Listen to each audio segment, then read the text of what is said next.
I'd always thought of Maine as more of a painting than a state. Saturated greens, lake water that caught the gold of the sun just right, pine air so clean it made your lungs ache in a good way. That summer I took a job as a counselor at Camp Marrow's edge. Nestled somewhere between the backwoods of Sebago and the hush of Fry Island, I was just looking for something different. I didn't grow up around cabins or lake life. I was a town kid, used to concrete and grocery carts squealing down parking lots.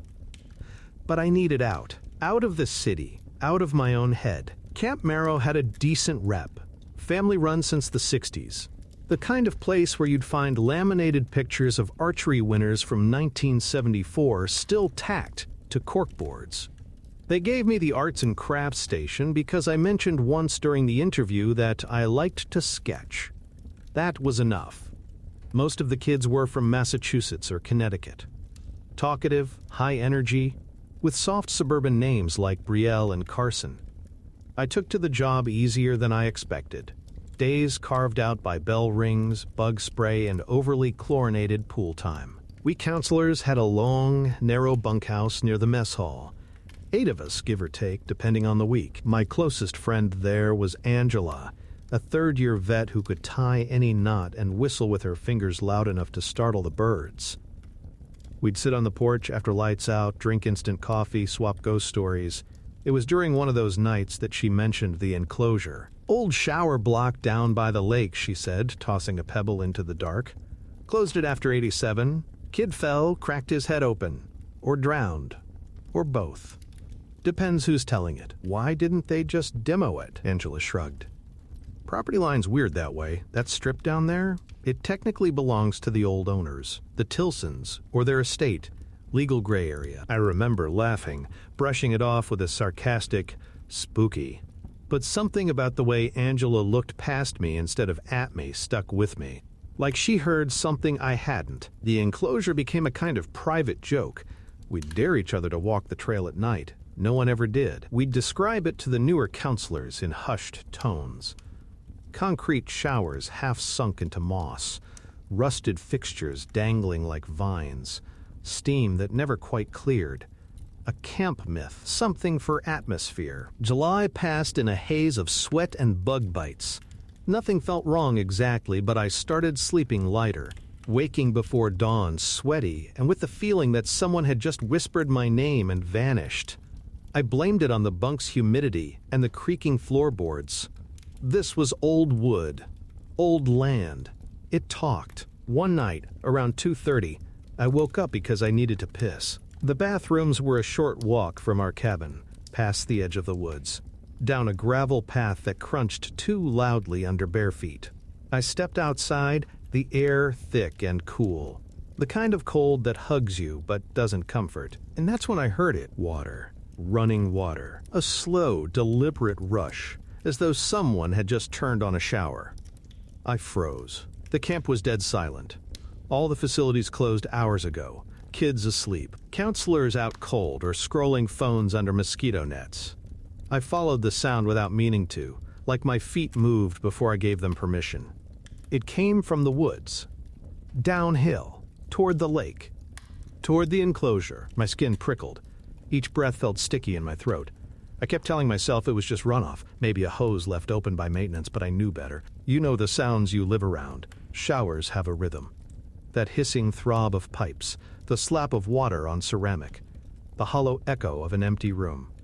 I crept forward maybe 20 more feet until I could see the trail.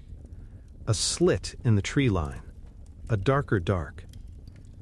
The sound was louder now, full on, as if all 5 shower heads were pouring at once. And then, under it, a new sound. Breathing. Not mine. Not human. It came in bursts, wet and uneven, like someone exhaling into a sink full of water. I ran. Not dramatic. No screams. Just a full-body sprint back to the bunk, heart rattling in my throat, the kind of fear that makes you stupid. I didn't tell anyone, not even Angela. She would have laughed. Or worse, believed me. I tried to rationalize it. Maybe it was a prank. Maybe the plumbing wasn't cut off completely. Maybe I was half dreaming. But that night, I slept with my flashlight in hand. The next day, I walked past the admin office. Mr. Calden, the camp director, stood on the porch, smoking like always. I nodded. He nodded back. Then he said, "Don't go near the enclosure at night. Pipes are unstable." I stopped. Thought it was sealed. He exhaled slow. "Everything breaks down eventually." He never mentioned it again. But the next night, I heard the water again. Closer this time. It didn't stop. The next night, I didn't sleep. Not even a little. I laid there, half under the threadbare camp blanket, staring at the warped ceiling panels as if they might peel away and show me the stars. Every creak, every distant hoot of an owl, every cough from a bunkmate sent a bolt of tension through my spine. But it wasn't any of that I was waiting for. It was the water. When it came, somewhere around 3:10, it was unmistakable. Not a trickle, not a broken pipe, a full, consistent stream. Like a hand had turned the knob and then stepped back into the steam. I rose without thinking, careful not to wake Angelo or the others. Slipped on my boots without socks. Threw on a hoodie. My flashlight was in my pocket. I didn't turn it on. I stepped out into the cool, dew-heavy night. The gravel path was softer now, rain damp from an earlier storm. Every step felt too loud.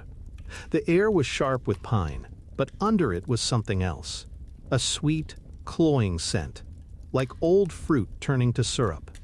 The sound grew as I crept toward the trail that led to the enclosure. Still no light, still no sign of movement, just the sound. Relentless, rhythmic. The trees swallowed the sky as I descended. That path hadn't been maintained in years. Moss blanketed the old concrete steps, and the metal sign that once read Camp Marrow Lake Showers was now little more than rust. I stopped at the tree line. Just beyond was the enclosure. It wasn't how I imagined it. It was worse. 4 concrete walls, maybe 7 feet high, stained with decades of rain and mildew. One wall had collapsed partially inward, revealing exposed pipes like veins torn open. A rusted door, detached from its frame, leaned drunkenly in the mud. No roof, just rebar fingers poking skyward. And from within? Steam. Thick, ghost-colored, curling out into the trees. The smell was stronger here, like something organic had rotted under the tile and never been cleaned. And the sound. Jesus, the sound. 5 distinct streams. Running water that should not have been running. I turned on my flashlight. I had to. The beam cut through the fog and landed on a tiled wall slick with condensation. The shower knobs, ancient chrome, were turned full blast. Water hissed down from above onto cracked tiles, pooling into a dark, clogged drain at the center of the room. I stepped forward, 1 foot past the threshold, and the temperature dropped. Not gradually, not gently. A snap of cold that went right to the bone.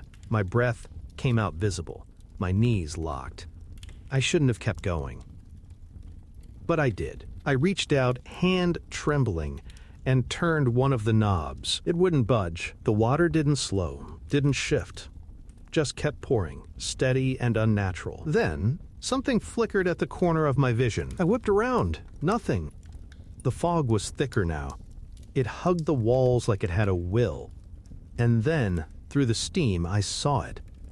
A shape, tall, unmoving, at the far end of the showers, where the stalls turned a corner and disappeared out of view. I called out. I don't know why.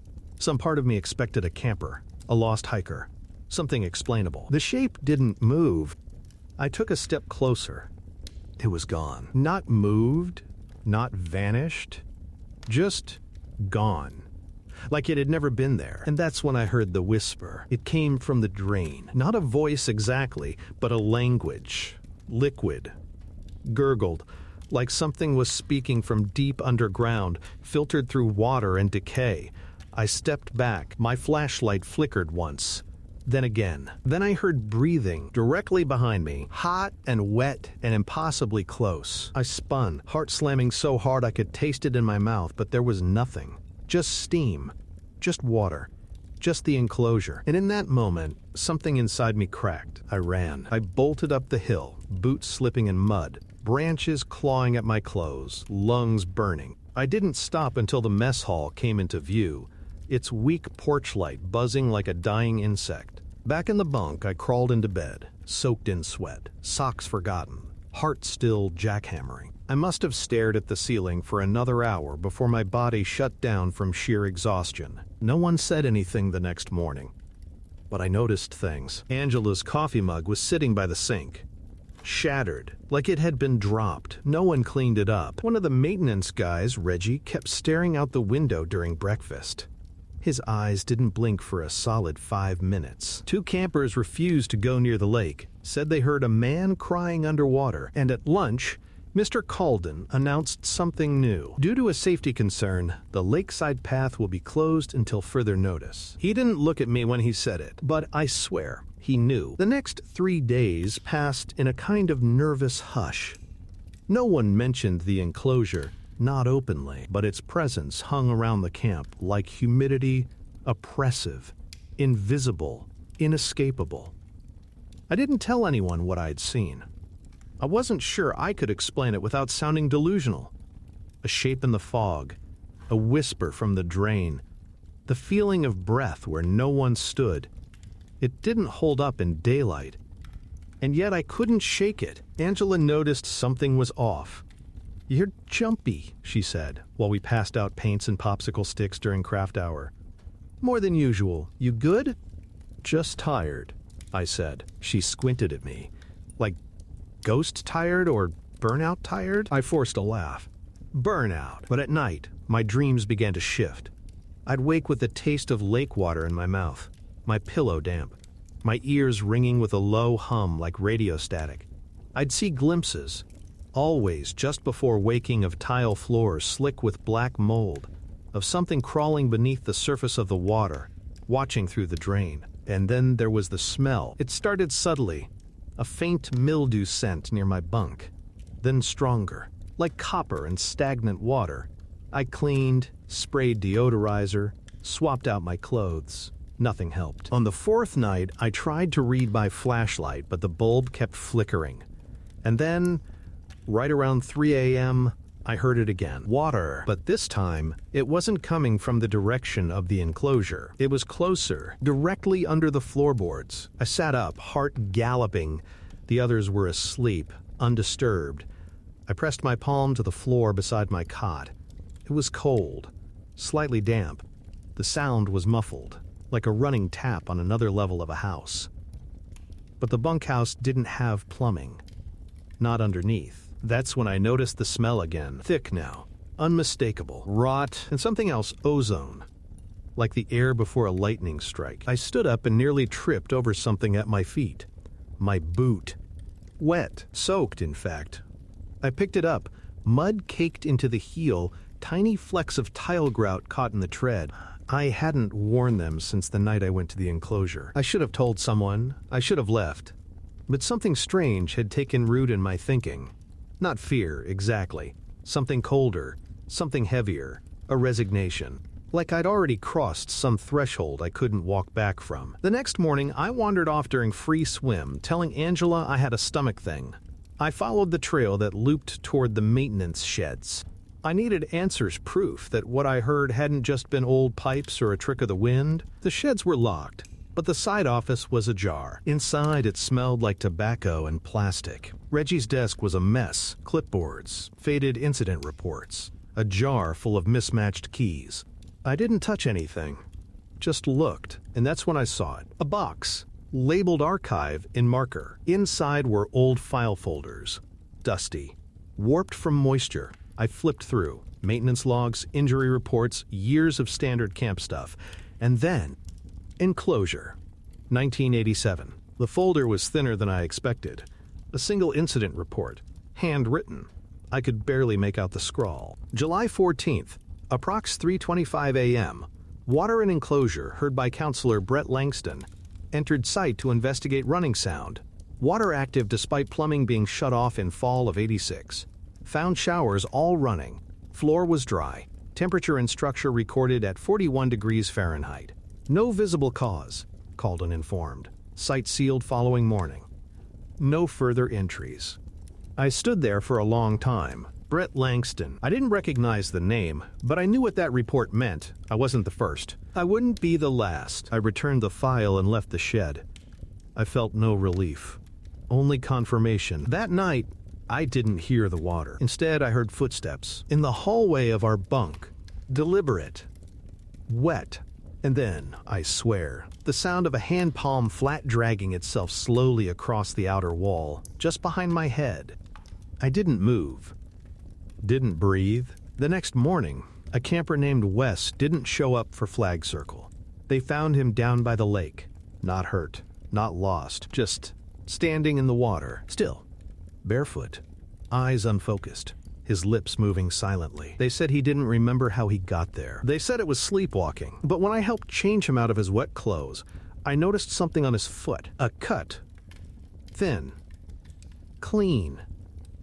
2 inches long, the kind you might get from broken tile. After they found Wes, things changed. The kids didn't laugh as much. The air felt thick with something unsaid. Counselors kept closer eyes, but no one, not even Calden, mentioned what happened. They told the campers it was dehydration, stress, a nightmare, maybe. Wes was sent home the next morning. Angela cornered me that evening behind the mess hall. "You know something," she said. Arms crossed. I hesitated, then nodded. We walked the perimeter trail in silence, gravel crunching underfoot. I didn't know how to explain it, how a place could be wrong. Not haunted, not cursed, just wrong. Like a wound that never healed right. "There's something alive in that place," I said finally. "In the enclosure." Angela didn't laugh. She didn't look skeptical. Instead, she said, "I know." She told me that in her first year at Marrow's Edge, a girl in her cabin disappeared for 2 hours. They found her behind the bathhouse, sitting in the weeds, hair wet, eyes wide and vacant. She didn't speak until the next day. All she said was, "It followed me back." Angela believed it had something to do with the enclosure. The old stories. The '87 incident. The shut-off water that wouldn't shut off. The counselors who only lasted 1 summer and never came back. But she'd never seen it herself. Not like I had. We decided to go back. It was a mistake. We waited until late, nearly 4 a.m. The camp was silent. Even the wind seemed to hold its breath. We brought 2 flashlights, a camera, and one of the walkie-talkies from the gear shed. As we reached the path, I felt it again, that static tension, like the air itself was pressing inward. Angela felt it too. She kept rubbing her arms, even though it wasn't cold. The enclosure looked the same, abandoned. Still. But as we approached, I realized something had changed. There were footprints, dozens of them, wet, bare, all leading out from the doorless frame. Not into the woods, not toward the lake, toward camp. Angela crouched to examine one. "Recent," she whispered. "Still pooling." I wanted to run. Every instinct screamed to get out of there. Instead, I stepped inside. The fog was thicker now. Denser than any mist I'd ever seen. The walls wept condensation, and in the center, near the clogged drain, lay something new. A towel, camp issue, folded perfectly. Angela stared at it like it was a bomb. Then the water turned on, not slowly, not with a creak. All 5 heads burst into life at once, spewing ice-cold streams into the empty stalls. And behind it, the whispering, more distinct now. Closer. We turned to leave, but the fog was too thick. The exit was gone. Gone. We ran in circles, flashlight beams bouncing wildly, disoriented. I could feel the concrete underfoot begin to tremble, like something far beneath the surface was stirring. Then we heard it. A voice from the far corner where the tile was darkest. "Brett," it said. Low. Dragged out. Like something trying to remember how to shape the name. Angela froze. "What did it say?" "My name," I said. The fog twisted, moving against the current of air. A figure began to form, tall, almost man-shaped, but wrong. Limbs too long. Movements flickering, like old VHS tape glitches. Its skin shimmered like wet cement. We ran, we didn't think. Didn't speak. Just bolted through the first break in the fog we could find, bursting into the woods, not stopping until the bunkhouse lights came into view. We collapsed inside, gasping, shaking, unable to speak. Neither of us slept. The next day, Angela packed. She told Calden it was a family emergency. He didn't ask questions. She didn't say goodbye, just left. I was alone. The rest of that week blurred. I stopped showing up to group sessions. I started walking the edges of camp at night, flashlight in one hand, breath held. And then, on the final night of session, a camper named Lucy went missing. Just gone. Out of her bunk. Bed unslept in. Shoes by the door. They found her near dawn, by the enclosure, wrapped in the same towel we saw that night. Her hair soaking wet. She wouldn't speak. Not for days. Just stared. They shut the camp down after that. Parents were told there was a water issue, infrastructure collapse, safety risk. But I knew the truth. Whatever lives beneath that place, it doesn't stay there anymore. The floorboards in my room at home creak at night now. Sometimes I wake up damp. Sometimes I smell tile cleaner. Sometimes I hear a shower running. I left Camp Marrow's Edge on a Sunday. It was cloudy that morning, the kind of pale overcast that makes everything feel like it's happening behind glass. I didn't say goodbye to anyone. There weren't many left. Most counselors had scattered after Lucy. No send-off, no photos. Just packed duffels, downcast eyes, and the urgent weight of we don't talk about it. Calden didn't stop me. He watched me walk to the shuttle, arms crossed. The man looked thinner than he had at the start of the season, faded. He held a clipboard in one hand, but he never wrote on it. Just stared. On the way out, I glanced back once. Through the trees, I saw the slanted roof of the bathhouse, not the enclosure, but the newer one. And for just a moment, I swore I saw steam. In daylight. In August. I tried to convince myself it was just fog off the lake. I failed. Back home, nothing felt right. Not my apartment, not my bed, not even the sound of the city I used to find comfort in.